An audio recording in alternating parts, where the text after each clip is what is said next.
Bismillahirrahmanirrahim. With the name of Lord who is most bountiful and merciful. Today, our topic of discussion is from book 3rd, poem number 6, The Sindhi Woman. Sindhi Woman, written by John Stalworthy, a poet who came to Pakistan and was inspired by the glorious or by the hard work of a woman that belongs to Sindh family or that belongs to Karachi.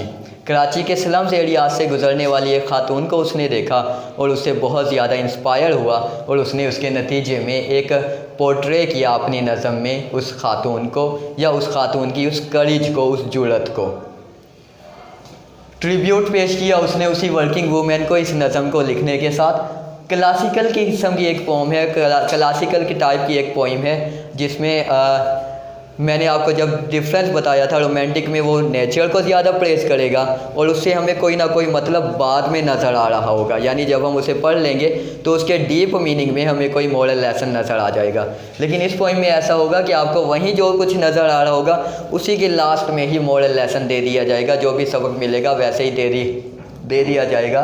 दरमियान में ऐसा कुछ नहीं होगा कि वो बाद में उसे एक्सप्लेन करे या इलेबोरेट करे।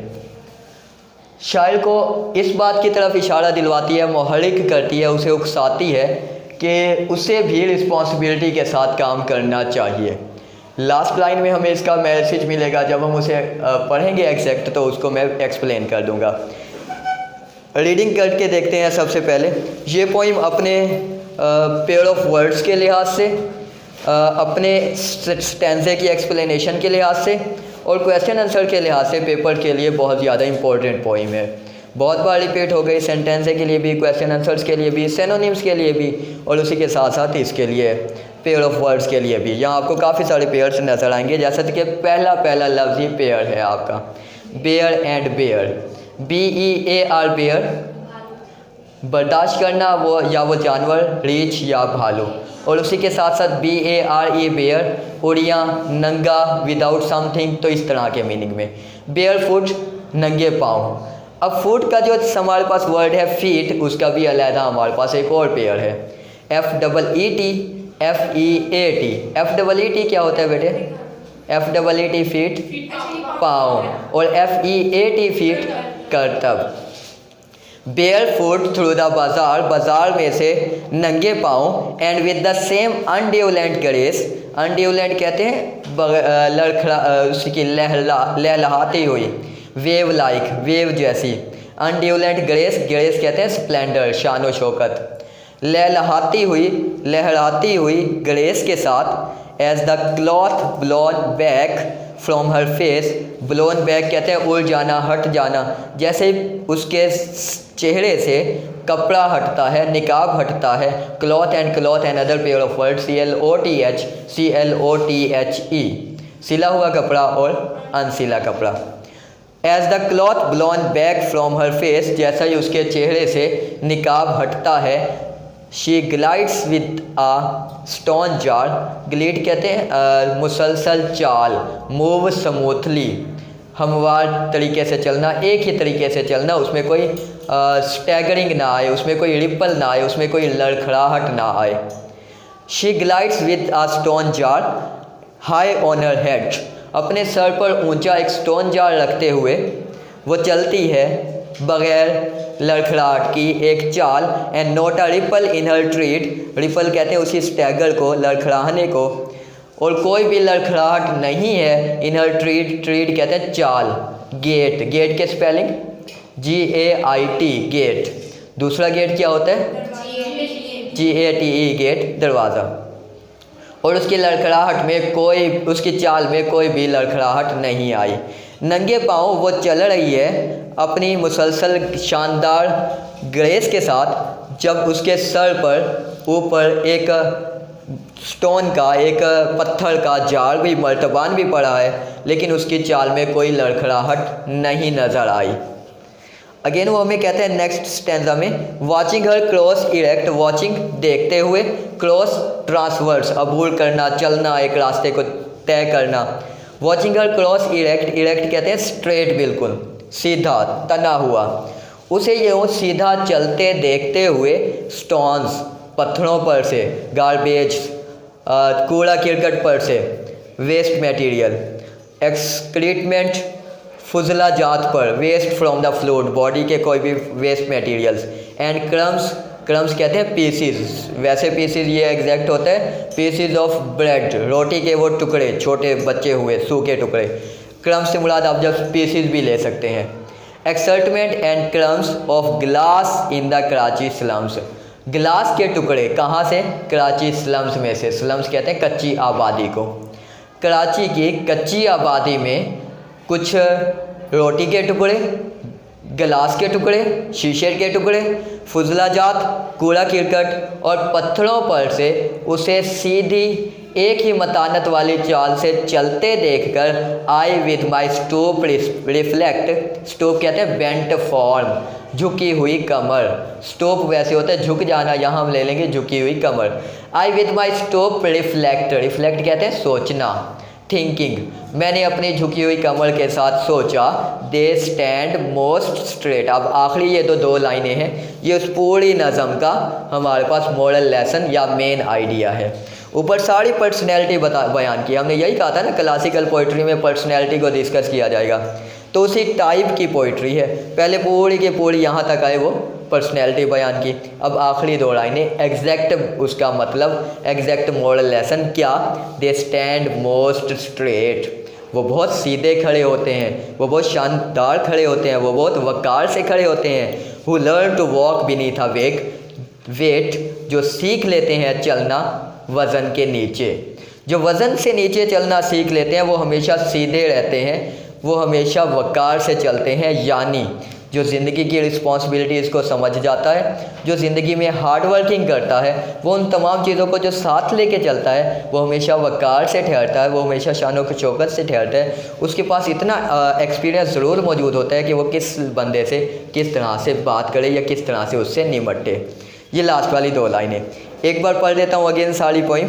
नंगे पाँव बाजार में से गुजरते हुए अपनी लहराती हुई चाल के साथ जब कपड़ा उसके चेहरे से हटता है, फिर वो स्टोन जार को अपने सर पर रख के मुसलसल एक चाल चलती जाती है जिसमें कोई भी लड़खड़ाहट बाकी नहीं है, जिसमें डगमगाहट नहीं है। उसे इस तरह से सीधा चलते देखकर पत्थर, कूड़ा करकट, फुजलाजात और गिलास के शीशे की खिड़कियों से उसे यूँ सीधा चलते देखकर कराची स्लम्स में से, कराची की कच्ची आबादी में से मैं झुकी हुई कमर के साथ सोचता हूँ, वो लोग जो वज़न से नीचे चलना सीख लेते हैं वो हमेशा सीधे चलते हैं, वो हमेशा सही होते हैं, सीधे रास्ते पर होते हैं। ये हो गया बच्चे आपकी पोइम। मोरल लेसन यही लास्ट वाला, इसमें से कुछ पूछना हो तो बता दें, अदरवाइज़ बेटे लाजमी तौर पर इसके सिनोनिम्स याद रखेंगे और जो पेयर ऑफ वर्ड्स आए हैं वो भी याद रखेंगे। थीम पढ़ देता हूँ जो उसने यहाँ पे हमारे पास लिखा हुआ है। The poem is a tribute to a working women. नज़म एक खराज तहसीन है काम करने वाली खातून के लिए। Work creates rhythm in his life, उसकी ज़िंदगी में एक नज़्म व ज़ब्त ले आता है काम। Work keeps a person strong and vigilant, काम इंसान को बहुत ज़्यादा कड़ी नज़र वाला और मजबूत बना देता है। An idle man will soon decay, एक निकम्मा शख्स जल्द मर जाता है या ख़त्म हो जाता है।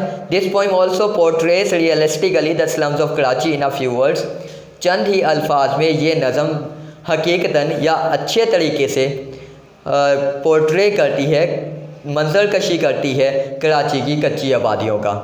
The poet praises and appreciates the working women, शायर तारीफ़ करता है और खराज तहसीन पेश करता है काम करने वाली खातून को।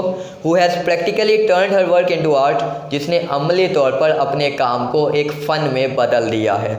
द वुमेन वॉक्स सॉफ्टली, खातून नरमी से चलती है। With the delicacy and rhythm of a dancers feet, एक रक्स करने वाले पाँव की रिदम और उसकी नाजुकी की तरह से वो चलती है आराम से। ये थीम या मेन आइडिया आपके पास हो गया। Paraphrasing, a Sindhi women is going through a बाज़ार विद बेयर फुट, एक सिंधी खातून नंगे पाँव जा रही है बाज़ार में से।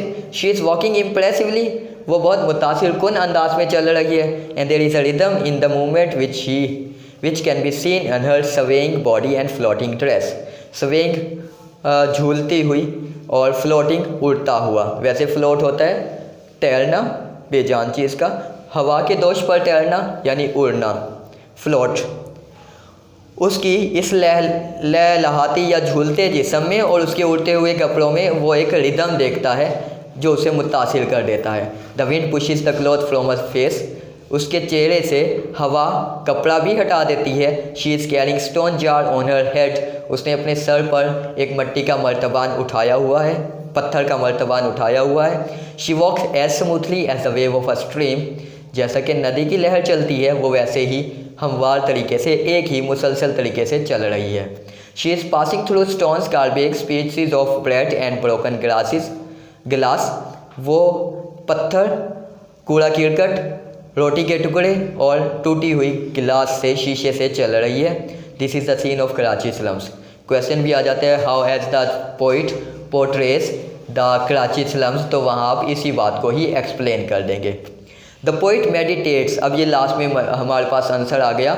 What does the poet give us moral lesson, और what does the poet think, और what does the poet get message while he has sawn when he has seen her through passing through Karachi slums. The poet meditates that, शायर गौर व फिक्र करता है and sees और देखता है his own body, अपने जिस्म को, that is bent by time, जो वक्त के साथ साथ झुक चुका, मुड़ चुका।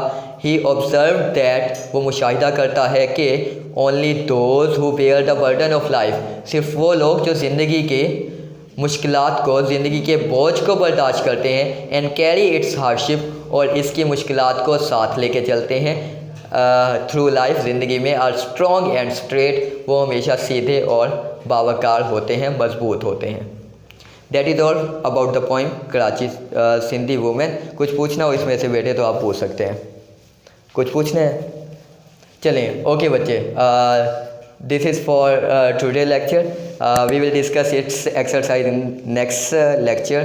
If you have any question you can ask comment section. Okay, Allah Hafiz.